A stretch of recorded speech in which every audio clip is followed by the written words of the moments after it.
I don't get it. It's not letting me go live. Oh, here we go. Troopers and grinders, welcome to my nightmare. Ooh, whoa, whoa. That's right. It has been an awful weekend of fights and nights. One of the worst cards, in my opinion, we've seen in quite a long time. And I watched 4 hours of it, and now I have to talk about it for another hour or two. Will I survive? Will you survive? Well, I had to watch UFC 297 all the way through, and I was still able to bitch about it for an entire week. So I should be able to do it on this podcast right here for as long as it lasts. On Idaho's end, it shouldn't be too long. He's got work to do because he's a real American man, and I'll let him do his thing. But what are your feelings about this weekend, Idaho, and will we survive the war zone? All I have to say is boxing has been amazing this year. MMA, not so much. But this is how it goes. Combat sports go in ebbs and flows. And right now we're in a down spell. And UFC specifically. But I'm hoping that next week's Saudi Arabia card gets the bad taste out of our mouths, our collective mouths. So, yeah. If there's one country I know that will be able to make me smile, it's Saudi Arabia. So can't wait to hear what they've got for me. Those lovable guys down east. So in the meantime, I got some special announcements to make regarding our weekly competition that we have on the Rush Hour Fight Club. Apparently, Idaho Skatesman whooped my butt. That's right. There were so many picks that I was so confident about, and in the end, it didn't even matter. So let's share them with you now.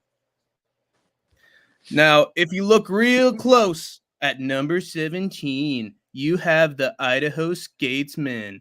The last thing you want is to put your feet on a skateboard going 50 miles an hour in a skate park. And yet that's what happened to Idaho Skatesman. And during his time playing in the park, he happened to run over a man named Tank and Skate Hank. Here he is at number 30, down at the skate park at the very bottom where Idaho Skatesman collapsed.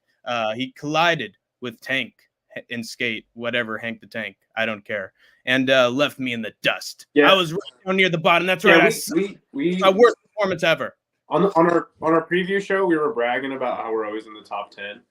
And this week was not one of our best weeks, but that brings us to 4-2 in our little friendly competition since we started the show.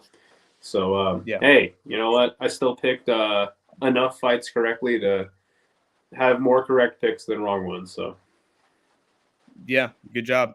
Wait a minute. Yeah, 6-11. Crap. Couldn't even get an even number. So you had to get over 50%. The Idaho Skatesman streak continues, and Hank is going on his never-ending downward spiral. And by the way, what's up, Amberly? Good to see you. It is nice to see you, Amberly. It's nice to see Isha here while he was here. Amberly apparently likes Queen, which actually really isn't surprising, but I'm going to go with it. I'm real happy about this. So good for Amberly. Thank you for being here. I hope you deal with our two knuckleheads for the rest of this thing and try to enjoy it as much as you can. I know it's torture. But anyway, so that's our results. I'm not happy with these, but I am sure it won't last long because I figured it out. I figured out the matrix of how to get successful picks in UFC going forward. All I have to do is go the Idaho Skatesman way and only pick fights either by decision or by submission, because I have no faith in those pillow fists no more. And it's been costing me big time. I've gotten winners, and it's never been a finish anymore, and it never will be again. That's right. I feel like that was kind of a sneak diss right there. It was a sneak diss, but it wasn't to you. It was to the new gloves. I know, I understand. Yeah, it was. Yeah. In case so, you tell. I think we're gonna just plow through the UFC first, and then go through the boxing, or how do you want to do this? Yeah, I sort of want to get the boxing over with. Okay, since let's do it. I don't think there were a lot of highlights, but maybe you disagree with me. Well, let's see how it goes. Yeah, I'm on a work trip right now. As you can see, I am broadcasting from my beautiful work trailer, so I cannot pull up my screen for picks, but Hank, and I appreciate him taking the reins on this one today. That's right. Let's see if this one works. Come on, baby. No whammies, no whammies, no whammies. There we go. All right. First, we had Matias versus Paro. Did you watch this card? I watched the main event. Oh, by the way, what's up, Cool Breeze? Good to see you, man. I watched the main event. That's pretty much all I paid attention to. Mm-hmm. And what happened in the span of that contest? So Subriel Matias is one of my favorite boxers now, and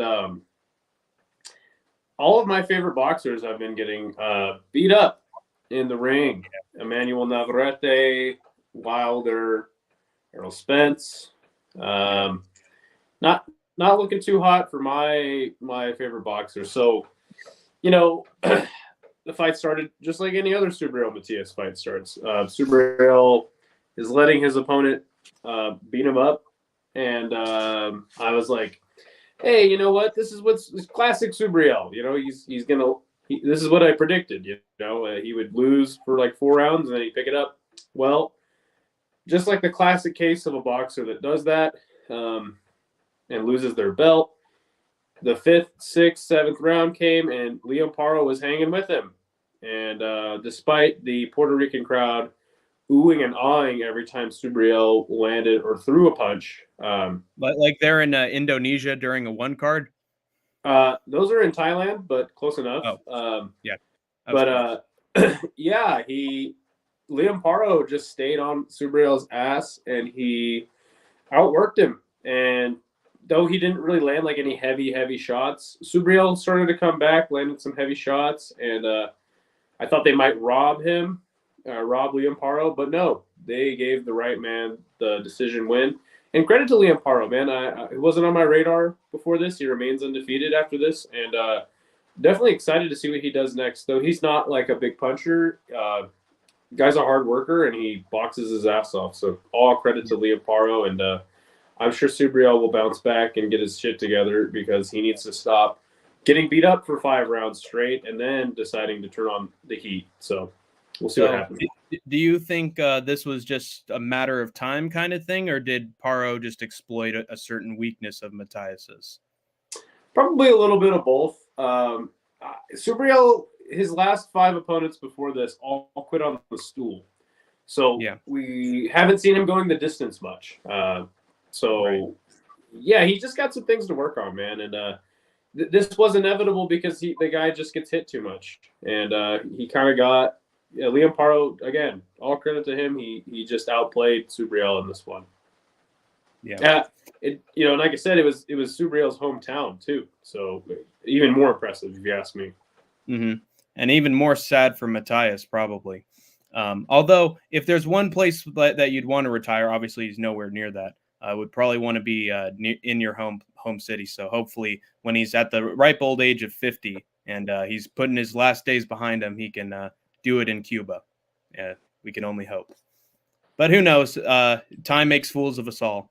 Next, we had Davis versus Martin, or as Idaho like to term it, Tank versus Frank, which I think is in line with the Skate Tank podcast. So obviously, we have to be very interested in this one. This was my pick. This was my lock that I had for the boxing card. It did not disappoint, although at one point I did think my pick was in trouble with Tank Davis because he was actually getting beaten up quite a bit in this fight. And I don't know, Frank Martin seemed to have a sort of neutralizing defense and defensive style for Davis's offense. And at some points he was sort of picking Davis apart, but you can't teach power. You cannot teach power. And that's exactly what Davis showed. Put him in the corner like a bullfighter and then shut the lights out. So crazy stuff. Francis Ngannou knockout, bam, 1 punch. There you go. And so excellent work from Davis. I don't know if it was exactly earned, but he's got the power. So he got it done. And this is another classic Tank Davis fight where he drops rounds to guys, sort of like the Subriel fight, right? Like he just, but what does he say? Tank's power on par with Wilder. Yeah, for the weight class. Thanks, power. That's what he should say. Thanks, power. He can lose to somebody who's going to outbox him through the distance. And he tends to drop rounds sometimes, but despite that, he is a great boxer, and it just takes him a while to download the data, so to speak. We see fighters like this Lomachenko, Petr Yan, but in MMA it's a little harder. One of my favorites. If you're going to drop a round, in a 3-round contest, you know what I'm saying? Yeah, you broke it down well. Frank had a speed and a movement advantage in the early goings, and how old is Davis compared to Martin? But what are the age comparisons? Is he that much older? They're the same age, 29 and 29. But he had different speed. Well, the only way for Frank really to win this fight was to do exactly what he was doing. By the way, what's up, AJ? Good to see you, my man. Do exactly what he was doing, and just stick and move, box, Tank Davis. Box a brawler, brawl a boxer, right? And he was doing it, and he was looking all right. But about the 5th round or so, it was pretty clear who was taking over the fight. There was 3 fights going on at the same time. Subriel Matias, this fight, and I believe the Brady Heastand and versus Garrett Armfield was happening all at the same time. So I didn't keep a close eye on this one. But at the 5th round, the boys started going at it, and I knew that this was going to happen. When I previewed the fight, I said these two were going to go after each other, and once Frank ditched the game plan and started getting into a fight with Gervonta Davis, it went the same way everybody who's decided to make it a fight with Gervonta did. He hits him with a beautiful left hook close to the ropes. To Frank's credit, he looked to be sparked out, but he did actually get up at 10. The referee then was like, "Hey man, you're done," and it was the right call, and he was definitely down for the count. Well, he did get up, but he was definitely out of it. He should not have continued, and the referee made a good stoppage there. Yeah, he was flat on his back, and it didn't look like he was getting up anytime soon. I did want to say, to his credit, I did want to say though, to Cool Breeze, Anderson Silva fought as well, but did he really fight? It's sort of the question to ask. Sparring match for Chael Sonnen. Exactly. For a hell of a lot of dough that went to a draw. I mean, what the question is, was it better than what was it? Oh shoot. It was like early UFC Don Fry versus, I think it was like Ken Shamrock or something. Yes. There's a famous fight in New York. Well, they called it I can't remember what they called it, but there's a famous fight in New York. The first ever sanctioned MMA contest in New York, headlined by Ken Shamrock versus who was it again? Was it Don? It wasn't Don Fry, was it? It was Don Fry. I get him and the other guy with the mustache mixed up. Dan Severn. Dan Severn. Yes, it was Don Fry. Just before the contest was about to take place, the New York Commission said, "Hey, if we're changing the rules to no strikes can be allowed, only grappling, and if you throw a punch, you go to jail." So they stared at each other for a long time, circled, and then Ken Shamrock said, "Fuck it," threw a punch at at old Don Fry, and he actually won the fight. Right, and that goes to show you it's still held true to this day. Break the rules in MMA and you win. That's damn right. Well, listen to the Eddie Guerrero tagline: lie, cheat, and steal. If you could, I wanted to talk about some other fights on that card. Just quickly. Do you want me to move to just scroll down and I'll stop you when I see one. All right, give me 1 second. I'm going to share my screen real quick. In the meantime, read some of the comments. Yeah. So what's up, Andrew? Good to see you, my man. Colby says, I watched it. It seemed like a really big deal in Brazil. Everyone, the girl was wearing tuxedos and black dresses. Jesus Christ. Still, man, he's the man out there. He deserved that. And it was good for Anderson. And, but really, was it, though? Because Chael Sonnen's still undefeated and never lost a fight or round, even. Never. Let me see here. Hey, he didn't lose one here.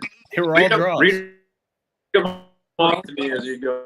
up because I can't really see this. All right, so we had Reina Tellez versus Beata Dudek.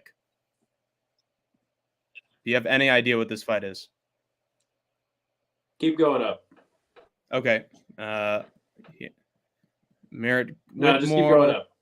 Daniel Blancas, Justin Villoria, Mark Magsayo, Chiron Davis versus Elijah Garcia, Alberto Puello. I think you're interested in that one, right?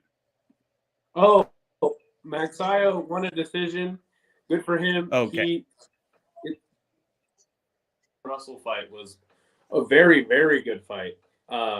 Gary Antoine Russell getting his first decision loss. I thought he looked good, but Puello was just better. Yeah. Let's see. There we go. And it's kind of a bummer for Gary Antoine Russell because losses in boxing, though in recent years have meant less, meant less. Usually hurt your stock a lot. So it was a bummer to see him lose, but Puello was a drug cheat, and at least it was via split. You can't say that he lost it unanimously. It was a close contest. Looks like Skatesman's gone for now. Oh, geez, that's a big problem. Give me 1 second. He might try to rejoin this one soon. In the meantime, let me look over some of this until he returns. Carlos Adames, Skatesman apparently liked this boxer as well, so it's a good thing he won. So Skatesman won't do something reckless sometime in the future out of pure depression. David Benavidez won. Apparently, this was a very boring fight. Everybody expected it to be fireworks. It was not, but he still managed to pull out the win. Apparently, a lot of bets were ruined by this fight. Oh, here's Skatesman again. Hey, Skatesman, sorry you cut out there for a second. Yeah, I'm up in the mountains in Montana, so not surprised. Yeah, it makes sense. What did you watch Benavidez?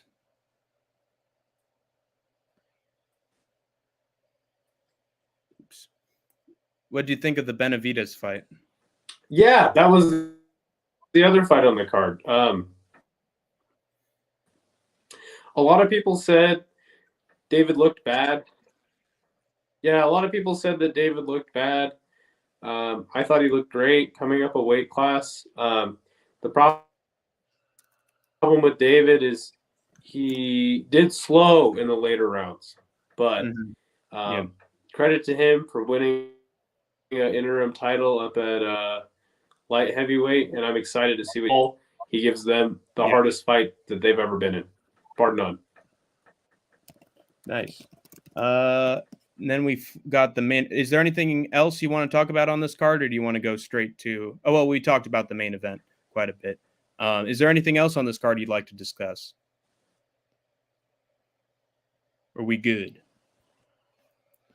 Let me see. I think I chatted with Andrew a little bit. Yep. Okay, Andrew understands. It looks like this was just a boxing card. Surprising amount of decisions for a boxing card. It's a shame, really, because I was hoping that this might be a palate cleanser from the atrocious weekend of MMA we had, at least on the mainstream. But that was not the case. We didn't get that many finishes, but Tank sort of saved the day. So we've got a fellow Tank holding this thing down, keeping us satisfied. So Tanks are the best. We rule supreme. Let's get away from this card. Oh, God. Skateman. Talk to us, Skatesman. Breathe, you bastard, damn you. Why? Well, looks like Skatesman's out of commission once again. So I'm going to have to try to do some masterful ventriloquism at the moment. And he's gone. I'm going to use this hand, who's going to represent the Skatesman. And as I go through the fights, I'm going to try to say what he would say in that given moment, because I understand my compadre, my comrade in arms, very well. So I'm in touch with his mind, and I know exactly how he would respond to most of these. So let's get to the fights for UFC Fight Night. Perez versus Tyra, which was absolutely one of the worst events I've ever seen in my life. That's right, and I'm not even being overly dramatic here, though I tend to do that often. This is not hyperbole, folks. I'm not being sarcastic with you. I'm telling you the truth here. This is 100% factual, no hyperbole. I got my ass kicked, but it was for no good reason, because a bunch of these went to horrible decisions and the rest of them had new gloves, so therefore I'm not in the wrong for any of these. Actually, that's not true. I bungled a few of these just due to my own error. So I will let you know how my hubris went astray, and I absolutely sabotaged my own self with my own thoughts in my own brain. I blame my mother and father for giving me my genetics. But in the meantime, let me share with you some of the results of this card, if you can even call it that.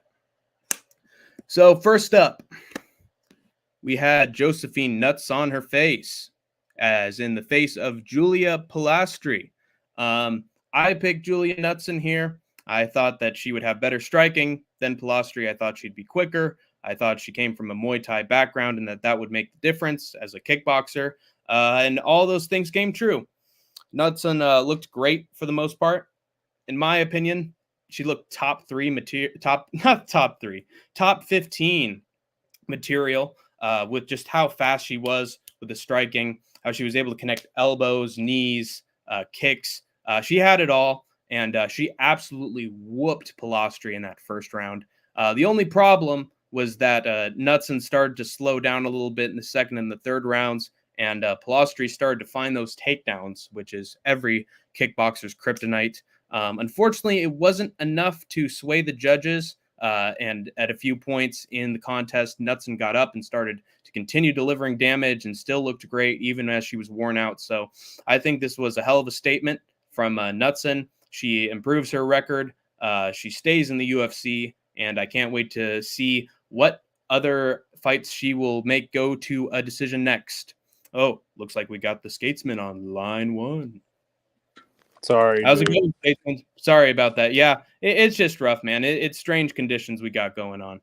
But Yeah, I've been holding the fort down. I'm glad you're here, because otherwise I would have had to do Idaho Skatesman puppetry with my hand. Oh, no. Please don't. Yeah, but I'm pretty good at it as a ventriloquist. So, you know, these things happen sometimes. Check this out, though. Let's check it out. Something carry a. Oh, Jesus Christ! Wow, are we in an ammo shop right now, Skatesman? Bro, it's a frog. Well, you know. Oh, it's a frog. Hey, frog, what do you have to say about the UFC card? Tell us. Running away. He didn't like it either. Scrog the frog. He didn't like the card either. We got our mascot. Yeah, he's trying to run away from Dana White's creepy. Actually, he's probably running away from Israel Adesanya, because you know he tends to have a weird touching habit around animals. So call PETA. It doesn't just apply to the dogs. That's pornography. hilarious. I love it. I love it. I love it, as Dana would say. Yeah, it was not a quick fight, unfortunately, Andrew. It lasted the whole 15 minutes, as did a great majority of these fights on the card. And it's a real shame. What did you watch the Knudsen fight, Idaho Skatesman? And if so, what do you have to say? I did. And unfortunately, this was actually one of the better fights on the card. It was. The women actually delivered big time for this card. They were the MVPs for this one. They held down the fort. Shout out to women everywhere. Amberly, I know you're watching, so shout out to you. But no, I thought that Knudsen, I thought she would get it done in the grappling, as I predicted her to win a decision. Thought the grappling would be it. And actually, it was her striking that really got her the win in this fight. She did not look super great in the grappling, but held her own on the feet, and I didn't know she could strike like that. Yeah, sure. I mean, she's a kickboxer, so every once in a while, a blind squirrel finds a nut, and a kickboxer puts on a decent performance. So you love to see it when it happens. Unfortunately, when they become the champion, then they start to run around the octagon, flailing away like an anime character. Again, I don't know who I could be referencing, but God bless him and God help him too. Next on the card, we had Old Milky Milk Costa against Kylan Nuerdanbieke. This was an interesting fight. I did not expect it was not, but it had a result, and in Hank the Tank's world, that makes it great. because hey, at least we got to finish. And actually, to be honest, the finishes and the female fights were the only decent highlights on this card. So we got to take our finishes where we can get them, even the breaks. I'll get to that one later. Milk Costa, he got taken down quite a bit in this contest. I expected him to do more on the feet. I expected him to have more variety in his shots. I expected him to be able to stuff the takedowns of Shaylin, whatever the fuck his name is. But unfortunately, yes, that's right, whatever you said. But Shaylin, unfortunately, had crotch sniffing on the brain, and he got Milk Costa down and was trying to slurp him up like milk. Unfortunately, it was a combination of chocolate milk and low-fat milk, so it tasted pretty bad in his mouth, and he had to spit it out. Yeah, and at many points, Milk Costa got up, tried to take Shaylin Nuerdenbeke down, was successful, and even though it was the sloppiest backpack I've ever seen in my life, he managed to get the backpack and actually finish the grappler by submission. What a turn of events! Incredible development. Wait a minute. Yeah, shout out to Patchy Mix. He's actually getting his skin cleared up. Did you see that? He is. Like, it's only in little blotches here and there. Yeah, like he's a brown man turned white, sort of like Michael Jackson. And you mentioned him. It might even be helping him. I'm Yeah. just kidding. No, look, man, I really didn't pay attention to this fight. I thought it was pretty back and forth. I was actually pretty surprised. Milky was able to get the submission. So credit to him. Yeah. This whole fight card was a slog, you guys. It was, and we're gonna keep going through it. I will say, I think the next step in Milk Costa's journey might be to open up a ranch in his private estate, so that he never has to age again, and stay where he is right now, which is in a good place, and he'll never have to get old again. So I'm rooting for old Peter Pan here. You know what I'm saying? Mm-hmm. Neverland. Yes. Up to Neverland, which was this card. Speaking of which, we had a result that I never thought I would see. And Jeka Saragi, I was not impressed by his performance. He bum rushed Weston Wilson because he took my advice, and I thought he would get an instant knockout, and apparently Jeka Saragi thought he would too. Not at all whatsoever. He kept just flinging his arms like a windmill. None of those punches were landing. He headbutted the fence at one point, and at several points also punched the fence, and then found himself on the ground when Wilson decided not to get knocked out, which is really mean and petty of someone to do. Not get knocked out by a power puncher. What kind of world are we in? Can people have any sort of civility anymore? It's just crazy, man. So, yeah, Weston Wilson, he just didn't back down, which is super rude in the fight business, especially when you're trying to help the company, And Weston Wilson got the backpack on Jeka Saragi, locked in the rear naked choke. It was in, and he tapped. Looked absolutely awful, did Saragi. Who could I, most compare him to? I could compare him to Derek Brunson, except without the blonde hair, which honestly I think could have helped, especially if he was Brazilian. But unfortunately, he's not Brazilian, and he doesn't have blonde hair, so he sucks, and he lost.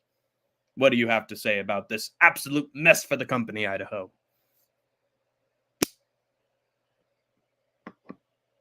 Uh-oh. Oh, no. Are there any comments that I can read? Damn it. I can't get Idaho's perspective on this. He's lost in the woods. He'll never come back. And he's gone. And he's gone. We'll transfer your money to a private account that we'll take to another bank with its own vault, and it's gone. Yeah, the private fund didn't go well. The company went over, and it's gone. It's all gone. So, Skatesman online too. I'm sorry, dude. No, it was actually shocking to see Weston Wilson get a submission. I'm glad that he did because I wasn't even sure if this guy should be in the UFC. But now I'm questioning the other guy. What is even his name? Weston Wilson? No, the other guy. Oh, Jeka Saragi. Yeah, this guy, I don't know, man. It just shows you the quality of the UFC fighters today. But Weston Wilson was catching a lot of heat coming into this one. Everyone said he would get chinned because he has terrible defense, but turned that into a submission, and actually was a rare submission, triangle armbar. So good for him, Nice. man. Good to see him get a win and move forward, Yeah, and it's especially nice. being counted out so much. Yeah, and it's nice to see him with Wonder Boy celebrating a win. Two of the Yes. nicest guys in the sport. So whoever's a friend of Wonder Boy is a friend of mine. So maybe this was a good thing at the end of the day. We move on up the card to Gabriela Fernandez versus Carly Judice. Yet another banger. Incredible showing from the women on this card. And I think this was the bright, shining example. The diamond in the absolutely disturbing, hot, humid, rough. I'm not a dog. No Izzy. So with Carly Judice, I had more faith in her. I thought that she would make this a split decision in her favor. Unfortunately, it was a split decision in the Skatesman's favor. Both women were just swinging like mad women. One of them was more mad than the other and more Brazilian, and she was just finding her shots easier. I really counted out Judice after the first round. I just kept seeing her get hit flush on the chin and then smiling afterwards, and I kept just telling her, "Don't fucking smile, you idiot! Get back in there and start throwing and start dodging her punches." Did you have something to say, Skatesman? Oh, no. I just I predicted this fight perfectly. I said I didn't know how to call it, so I just went with the Brazilian by split decision. Lo and behold, Splitty City takes a detour through Skatesmanville. Yep. And it will forever be a ruling that haunts my nightmares, I think, for as long as I'm on this channel, because I have not seen one split decision that's ever really gone my way when Idaho and I are going head to head.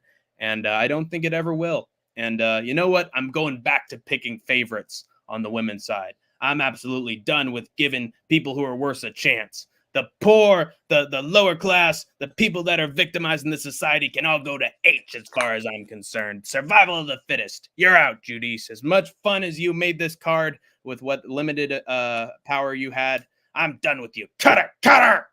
So that I don't have to ever, predict her again. I've turned full dark side. So full heel turn for Hank. Yes, heel. Big heel. Hank the heel. Yes, I'm gonna change my account to that.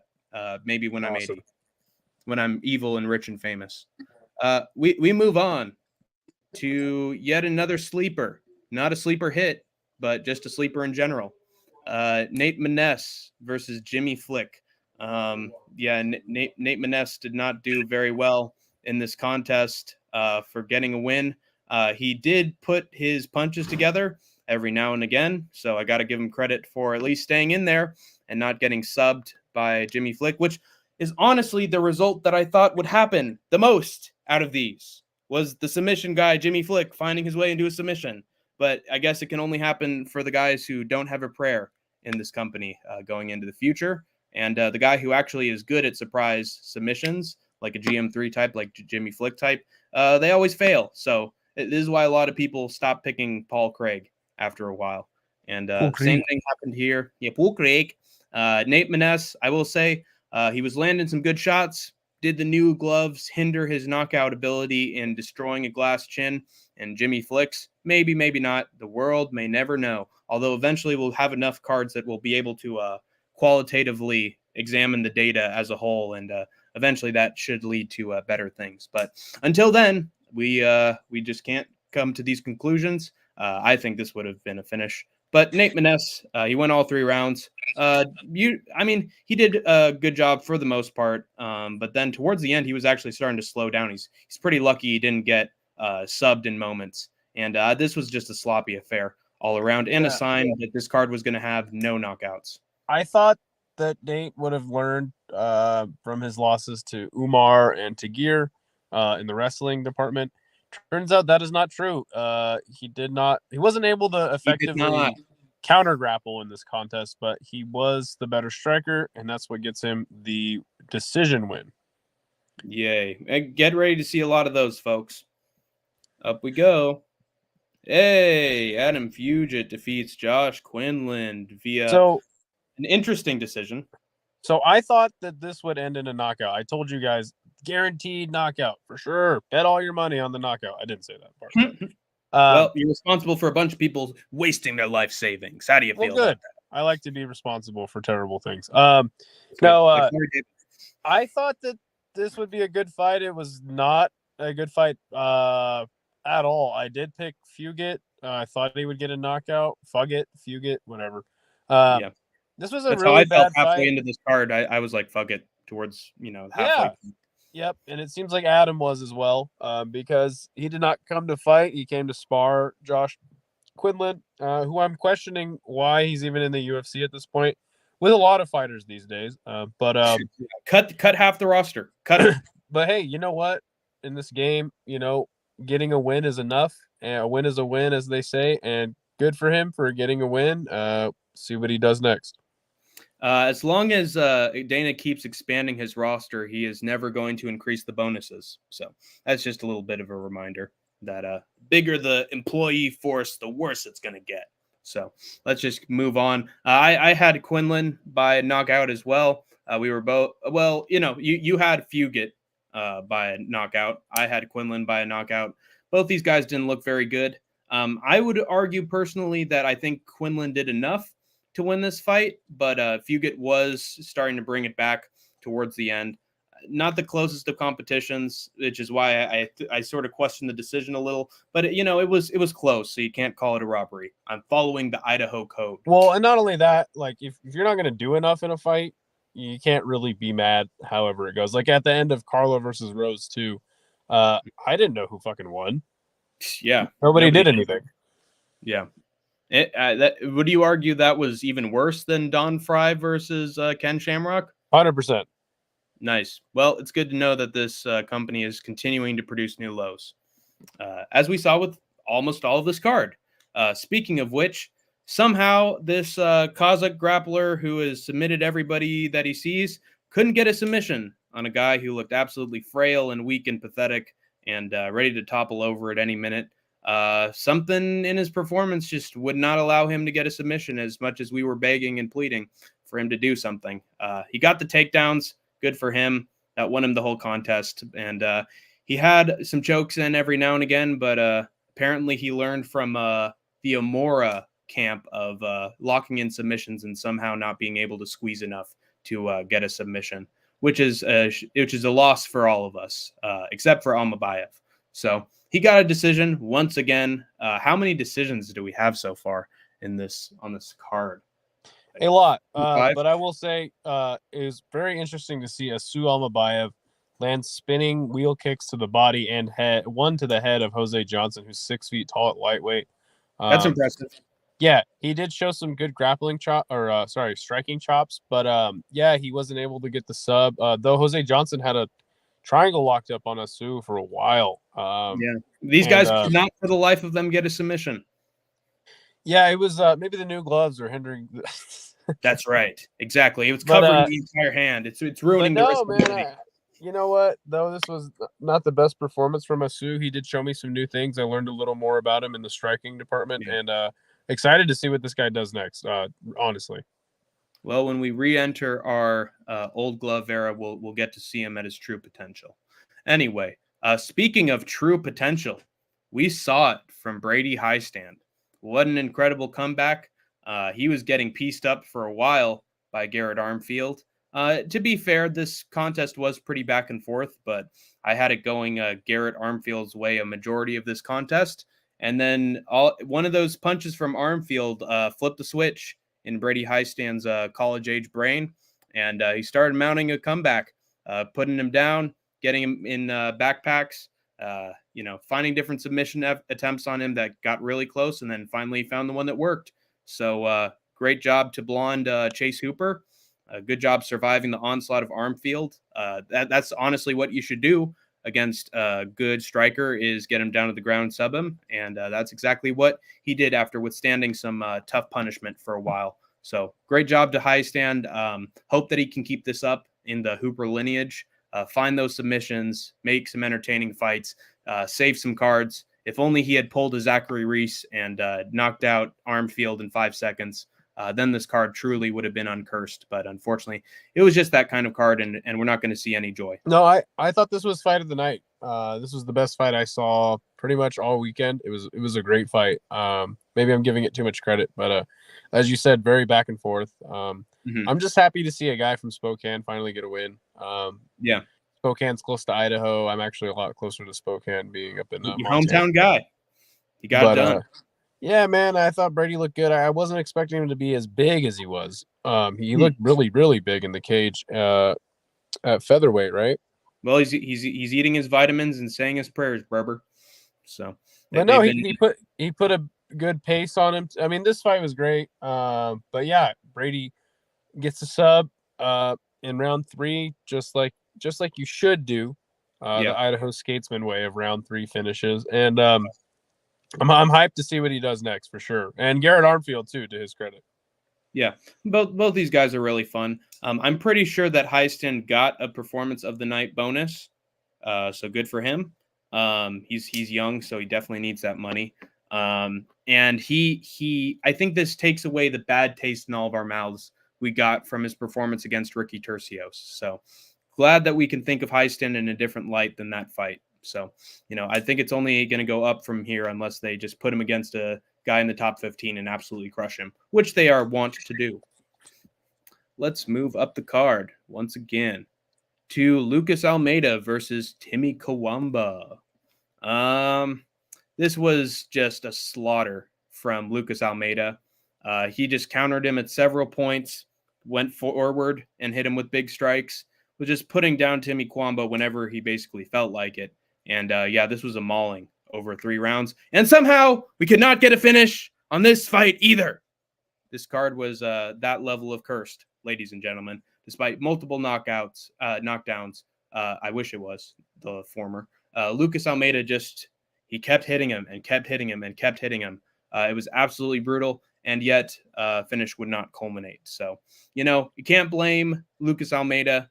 You can only blame outside factors. And again, I want to be really indirect and subtle here. I cannot give you the truth because the revolution will not be televised. So, good for Almeida. Absolutely brutal. For my pick as well. Good job to Lucas Almeida. Now that he's unlocked this potential with his anger and his fury and his aggression, I can't wait to see him in a big badass fight with another striker and just see him throw down.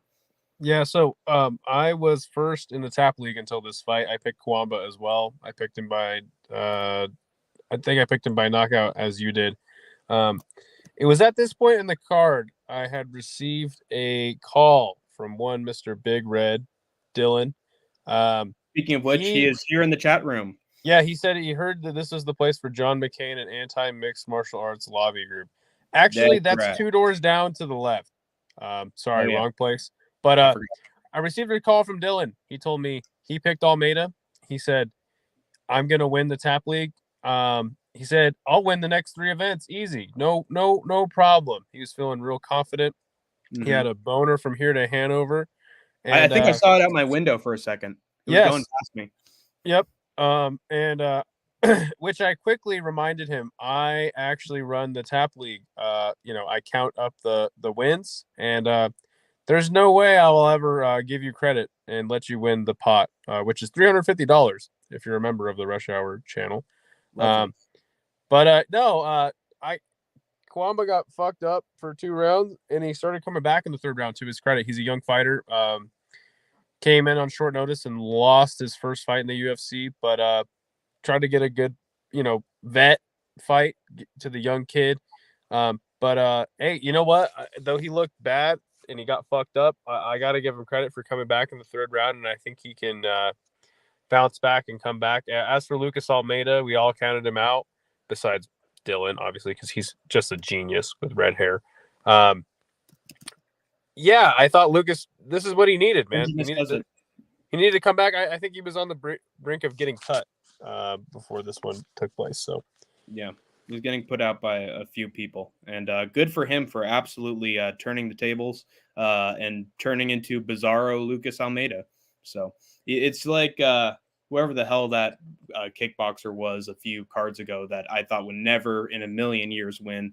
And then he just tapped into something primal and absolutely dominated. So this is the new Lucas Almeida. This is the benchmark we are setting for this man from here What was on that? out. The heavyweight kickboxer who fought the fuck? I can't remember. Yeah. Anyway. Yeah, that memorable person. Anyway, we get to Johns versus Silva de Andrade. I was feeling rough going into this fight because, bless you, I knew what this card was becoming at this point, and I had no hope. If I'm being honest with you, I was doing so rotten in my picks. I thought, just let Miles Johns win too. I wasn't being serious. I thought that Douglas Silva de Andrade would at least find a win and maybe prove me a little bit right. But I'd sort of spiritually given up. It still would have put a little bit of a smile on my face to see my pick win. But this card couldn't even give that to me. And No. Miles Johns, little fraidy cat that he's been in his last 3 fights, all of a sudden tapped into that tiger. And now all of a sudden he's putting down fools and looking like the alpha male. So this sport makes so much sense. And it's so easy to predict, especially if you're not in their training camp. So who are we to judge, Idaho? Who are we to judge? Good for Miles Jones. Well, I will judge Douglas Silva de Andrade, or DSDA as he has been called. He got old overnight, man. It was sad to watch him just get old. Then he lands a flying knee out of nowhere, knocks John's mouthpiece out, and doesn't follow up on it. It's kind of sad to watch. I don't think we should pick 38-year-old flyweights or bantamweights anymore. I don't see the logic in that at all. In my opinion, the older the better. I mean, look at what happened to Glover Teixeira. How could you ever pick someone who's not over 40 again? Well, this is a loaded comment from Dylan. He says, "Don't worry, I'll win the pot. Then I'll money spread on my stream to that broke bozo Girth and remind him he ain't getting $1 from me." Well, you know what, Dylan? Sounds like you'll be doing good for the community. So maybe I will count your wins. Also, I don't think Girth needs any money for his gym membership since he already looks in prime steroid freak shape. So having no money apparently does not faze him. The man is athletic, hulkish freak. Bruno Ferrero better watch out because he's coming for him. And the girth is girthy whether we like it or not. So it's just a sad fact of life, as is the UFC and its fight night cards. But as is my internet connection. Yes, it's just nothing but darkness and devastation, as well as a profile pic of some guy whose head is like not connected to his torso. I don't see how that's physically possible, but it's Google. You know what? So. We don't kink shame around here. That's true. I'm sure there are some people. The French were into that for quite a time. So kink shaming. C'est la vie. No, disemboweling people. Oh, sorry. Taking their heads from their shoulders. And I felt disemboweled after this main event. I was checked out. I picked Alex Perez to get it done. I thought he won the first round. He did. He dominated. But Tyra, though I thought it was hilarious and fitting that the card would end via injury, I was glad that it ended quickly in the second round. And Tyra moves forward. And you know what, man? Give this guy another top guy. Let's do it. I'm actually excited to see what Tyra does next, though. I think he is a future fade in the future pick against him. Yeah. I wasn't feeling too good about this pick as the first round transpired. I thought, here we go again. Jesus Christ, poor Tyra. Is he ever going to shoot a takedown? Why won't he shoot a takedown? I was asking all these questions of myself. And lo and behold, the one time he shoots a takedown, he actually ends up breaking Alex Perez's leg at the end of the exchange. People are saying that Alex Perez's leg just gave out and that was a complete fluke. If you pay attention to the footage, someone was pulling on him to get him down. So that was 100% Tyra's doing. And I think he caused Perez to fall, and I think he caused him to snap his knee. Now, did he intend for that to happen? Probably not. Right. But that's the game. And Colby Covington took Tyron Woodley down and broke his rib. So. That was hilarious too. My Yeah, rib, my rib. it was interesting how he had the back. He was like hooking he had like a body triangle around his knee, and that's what kind of caused him to fall a weird way. And yeah, it goes down as a TKO. Good for Tyra, but sad for Alex Perez. But he's gotten 3 paychecks this year, so hopefully he'll heal up and come back, because I thought this was the year of Alex Perez, man, but turns out I was totally wrong. It was the year of canceled fights, Perez in disguise. He came back. What do you want to see next for Tyra, though? I saw some polls of fighters that Tyra could potentially challenge going into the future. A lot of people said, "Oh, put him against Brandon Moreno," but to be honest, I'd rather have Steve Erceg fight Brandon Moreno, because I just feel like Erceg is a more worthy guy to take on him, because he gave Pantoja a hell of a fight, almost beat him if not for 1 takedown. So in my opinion, he is the rightful number 1 or number 2 at the very least contender. So I say give him a number 1 or number 2 contender. In the meantime, I would have Taylor take on maybe Brandon Royval, since that's not too difficult to match up for him. They're going to Japan, so you want to sort of make the talents in Japan look good when they're in Japan. Otherwise, it's a just complete and utter disaster. So I would have a layup for him in Japan against Brandon Royval and have him get the win there. He calls for a title shot. Have Kai Asakura on there as well to make it a big. He calls for a title shot after this one, and he needs another fight. Yep. I think Amir Albazi versus Royval, Erceg versus Moreno, and you do Kaikar France versus Tyra in UFC. Yeah, that's a good one. That's a good one. Which I didn't actually know was a thing. I hope it is, and I hope that Kai Asakura is on the card. Did I say Kai Asakura?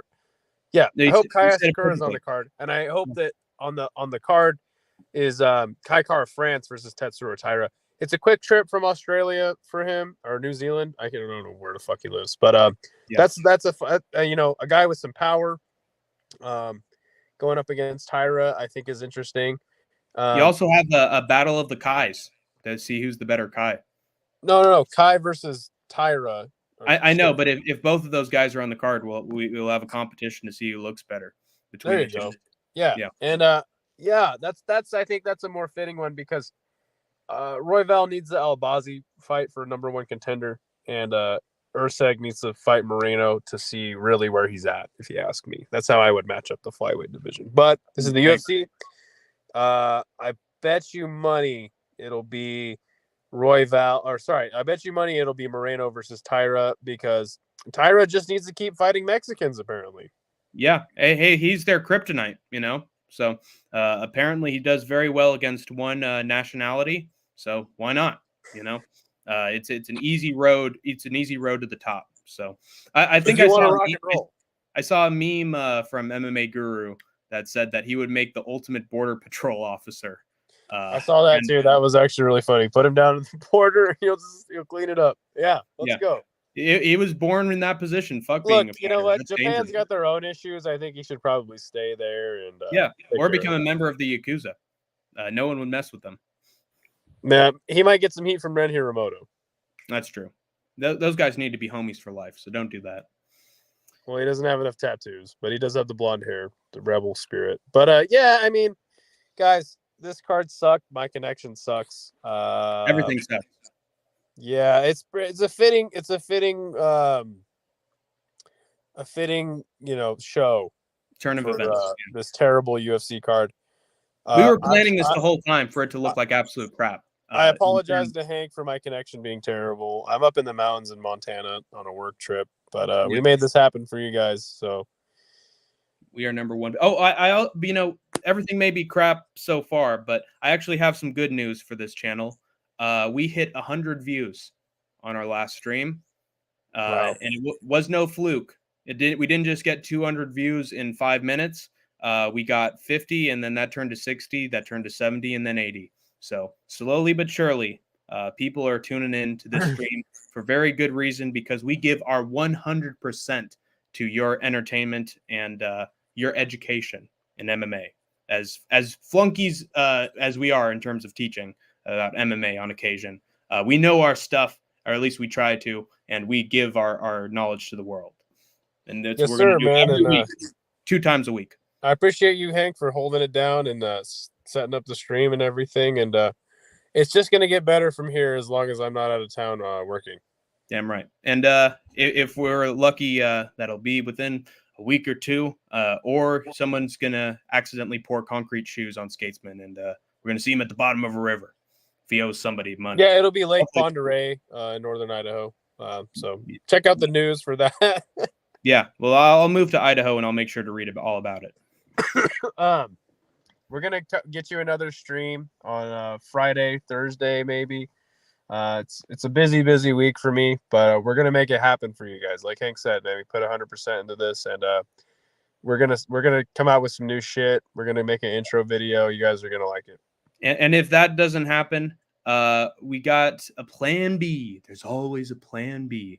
In this case, we have a list of potential special guests we might have in your future, including perhaps the JL Hour, or maybe, just maybe, a certain fight junkie just north of the border. Actually, no, he's just south of it. What the fuck am I talking about? And then not the Mexico border, but the point is, he's in Minnesota. Yes, he's in Minnesota. What a wonderful country. Yeah. And we got the City Life Project potentially on this podcast. That's right. He is a faithful follower of this place, and he's begging to have an appearance. So you know what? I'm giving him the opportunity one of these days. Yeah, if I'll ensure that he's out of commission. I will have Isha on the podcast. I think we may have ran JL out of here, but maybe the big red minute if he's down. But yeah. Well, we got to be careful there. Otherwise, we might have Rigo enter the Well, that would be perfect. We need the views. That's true. Let's get those views. Come on. What do you say, pal? Come on. Just get lost. Disappear. Find some way to get yourself injured so that we could have some guests on the show. Okay, I'll do my best. Thank you. Make like a tree and get out of here. All right, guys. I'm out of here. All right. Hey, remember, MMA is supposed to be fun. You have escaped the war zone. For now. Ah! Ah!